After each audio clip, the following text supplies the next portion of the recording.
So, okay guys, gusto mo bang gawin remote control ang inyong ilaw? Kagaya nito.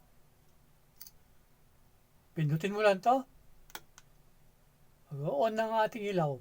Pinapatayin. Buksan. So, okay guys, tuturo ko sa inyo kung paano gawin natin. So, okay guys, ito na yung ano natin. Halimbawa, meron kang isang ilaw, single switch. So, ito yung ilaw natin, ito yung switch natin, di ba? So, ito naman yung breaker natin. So, nakamolding lang siya. Ito yung box natin. So, ito yung ilaw. Pwedeng drop yan. Lagyan mo lang siya ng flexible o ano. Basta flexible, lagyan mo lang siya kung nakadrop sa kisame mo. Ito naman naka-plus.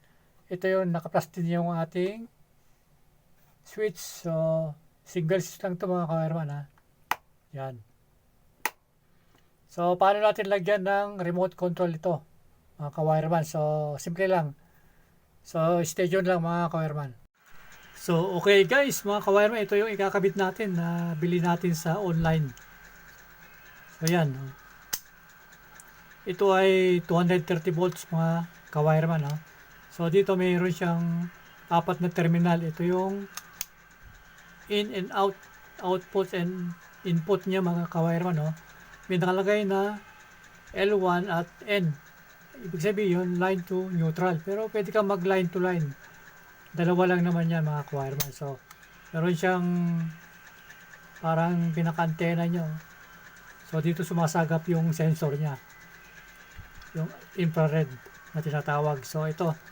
So, ito naman yung kanyang remote control. Oh, on-off siya. May ilaw siya. So, bago natin kabit, ito na yung connection natin. Ito yung konting diagram natin. So, yung breaker natin dito, dalawa yan. So, dito yung sensor natin. Papasok dyan yung in. Dalawang wire. In. Tapos out naman. Yung isang out natin, yung pinaka, halimbawa line 1 mo yan, papunta sa switch. Yung pinaka hot na switch. Tapos yung isa naman wire, yung return, pabalik naman doon sa ilaw. Papunta sa ilaw. So, yung sa ilaw naman, yung isang leads niya, ay pupunta doon sa out. Yung isang terminal ng out sa bali line 2. So, yun lang ang connection niya sa taas. Ngayon, i-connect natin dun sa taas. So, ayan, binuksan na natin yung junction box natin at saka yung switch natin. Yung switch natin ay dalawang wire lang naman yan. So, ito, nilagyan ko na ng quick release na connector. So, tatanggalin natin tong connector na to. Yan.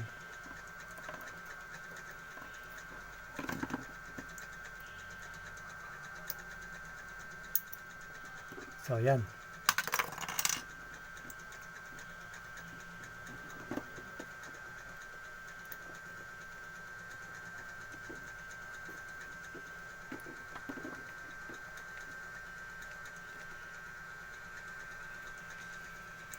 So, ikakabit na natin tong sensor natin. So, yung dalawang wire na galing ng breaker, ito. So, ilalagay lang natin dito sa in.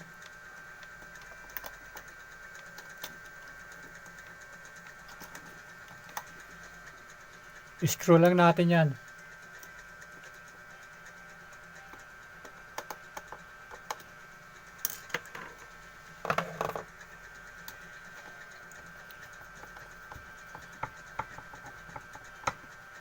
So, yan. Pag na-screw natin, susunod yung isa. Yung line 2 niya. Supply.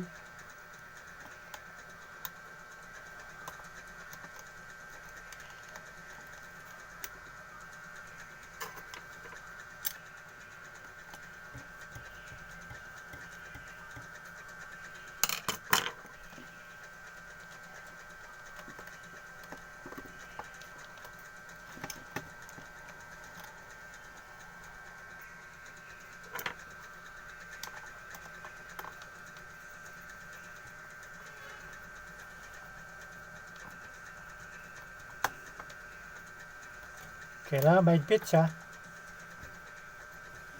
So, tapos na yung dalawa, yung in, susunod yung out. So ito yung pupunta sa ating switch. Ito pinaka-hot natin sa switch dito. Yan. Ito yung hot natin. Isang wire. Lagay natin dito sa out ng ating terminal ng ating sensor. So yan. Higpitan lang uli natin.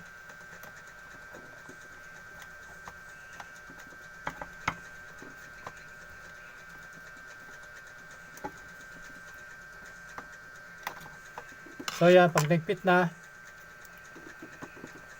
yung hot natin, so yung bumalik, yung pinaka-return ng ating switch, ito. Pumunta dito sa ilaw. Sa ilaw natin, yan ha.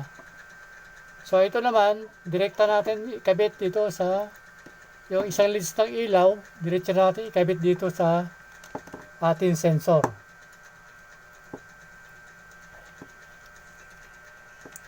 Diretso natin dyan.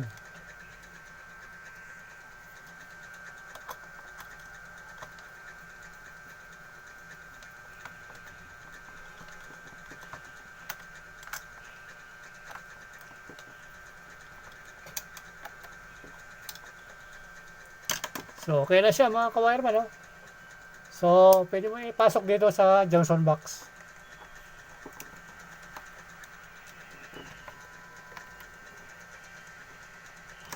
So, yan na. Ganyan lang kasimple mga ka-wireman. So, lagyan natin. So, uli natin.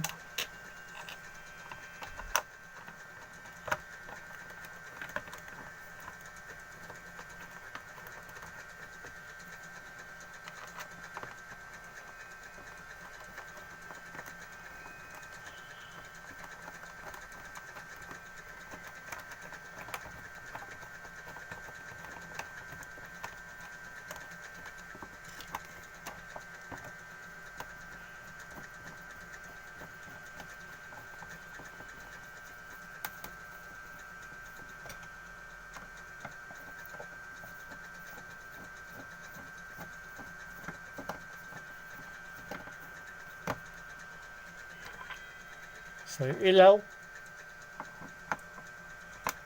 Ayan, ito naman. Lagyan natin.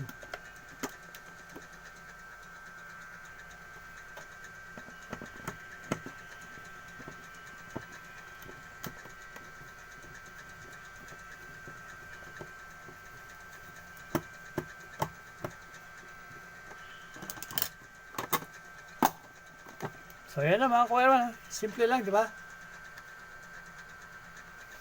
So ayan, okay na tayo. So pwede natin lagyan ng supply. Breaker on. So ito, pwede mo i-switch ito. Kaya lang hindi pa umiilaw yan dahil wala pa tayong remote. So remote natin. Off. So, 5 meters ang kaya niya dito mga kawayan, yung frequency niya. So, simple lang. Pwede mo patayin dyan. Pero, maski hindi mo na patayin dyan. Yan. Maraming salamat. God bless.